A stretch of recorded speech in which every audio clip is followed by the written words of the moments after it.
You know, long before I was an official film critic, I was just a movie geek who read a lot of film criticism. And among the paltry, tangible benefits of such activities is the ability to discern the sort of negative criticism a film is going to receive once one sees it. To that end, I can say with some assuredness that Spike Jonze' quietly brilliant Where the Wild Things Are is going to be the victim of having a lot of what is in my view misinformation spread about it upon its release. So if you'll indulge me a moment, I'd like to open things by trying to kill some of this misinformation in the crib. To wit, while I'm not in the business of telling anyone what to do regarding their kids, in the opinion of this critic, Where the Wild Things Are is not, I repeat, not, too dark, too complex, too strange, or too scary for children. It may, however, be too dark, too complex, too strange, and too scary for parents. Folks, children are not merely half-formed adults. They have their own manner of regarding the world, and as such, plenty of things actually frighten and confuse them less. The Incredible Hulk, for example, is really scary for grown-ups because it's a guy whose emotional slip-ups turn him into a force of destruction. But kids love the Hulk because he gets mad and turns into a monster superhero. They also tend to have a far easier time embracing narrative abstraction and dream logic, much less likely to get hung up on ultimately unimportant questions of how and why, and above all else, this film understands that and approaches its story from that fundamentally childlike perspective. This is, of course, what Maurice Sendak's legendary children's book is all about, and what Spike Jonze' movie faithfully preserves. Despite a good deal of character and thematic decompression, this is still a beautifully simple story of an angry little boy named Max who gets into a shouting match with his mom and subsequently imagines, or maybe not, running away to a magical island of like-minded monsters only to learn that 24/7 animal misbehavior isn't as much fun as he thought it'd be. The main expansions to the story involve explaining the circumstances for Max's behavior and adding a semblance of structure to his adventure with the Wild Things.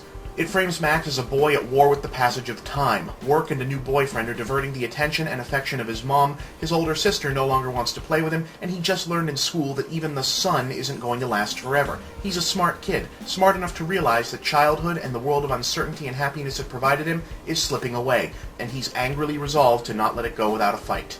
The Wild Things, realized through an astonishing combination of massive Jim Henson puppet suits and computer-enhanced facial expressions, are at first his kindred spirits, the childhood id unleashed, paradoxically stubborn yet prone to radical and instantaneous changes of attitude, at once cuddly and frightening, to say nothing of dangerous. They dub Max their king, but it becomes quickly clear that what they're really looking for is more of a god, or rather a parent. This marks the most significant expansion from the story. In addition to learning that wild thingness gets old after a while, Max is beginning to understand and appreciate the efforts and difficulties of his own mother.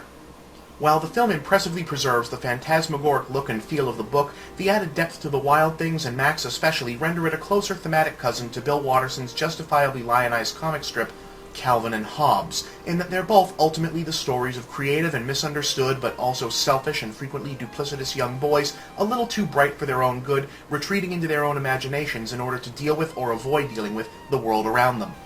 It also mirrors Calvin in that it's capable of being enjoyed at different levels by different audiences. As a kid in the 1980s, Watterson's comics were to me flights of boyish fantasy, while rereading them as an adult reveals a complex character study of boyhood itself. Likewise, while young children will likely thrill to the sprawling sequences of Max and his fuzzy monster pals engaged in epic rounds of play fighting and fort building, grown-ups and older kids will appreciate the symbolic psychological struggles being played out between the all-energy Max and the Wild Things, who are themselves really a group of gigantic furry manic depressives.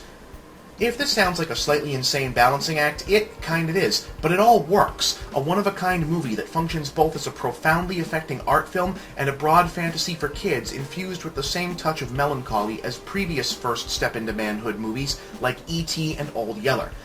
It's all tied together by top-caliber filmmaking at all levels, from the tricky, naturalistic cinematography to the unsettling ordinariness of the Wild Things' voices to young Max Record's revelatory turn in the lead role. The idea that a children's film like this can even exist in the same world that produces horrors like The Cat in the Hat or The Pacifier is a wonder to behold. The kind of thing that almost gives me hope for humanity.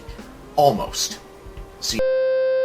So, Where the Wild Things Are. I remember when this came out, my own review, like everyone else's at the time, was very much grounded less in reviewing the movie and more reviewing, like, the cultural response to the movie. Everyone was kind of, like, preloaded for bear about parents not taking kids to see the movie because it was going to be too scary or too grim or whatnot. Having watched it again somewhat recently, I think as late as last year, in fact, I think it holds up. I also think that it now fits into what's been a more recent paradigm since then, more recent relatively paradigm overall of kids movies that are clearly made for a nostalgic adult audience, which certainly has its place. I think it's fine for kids still as a kids movie, but yet retroactively, this is a very good movie, which does fall more into the camp of feel good about yourself for this being the kind of movie that you show your kids than necessarily a movie that feels like hey, kids are going to be demanding this pulled out of the DVD shelf to watch all the time, which, by the way, is fine. You know, there's such a thing as, an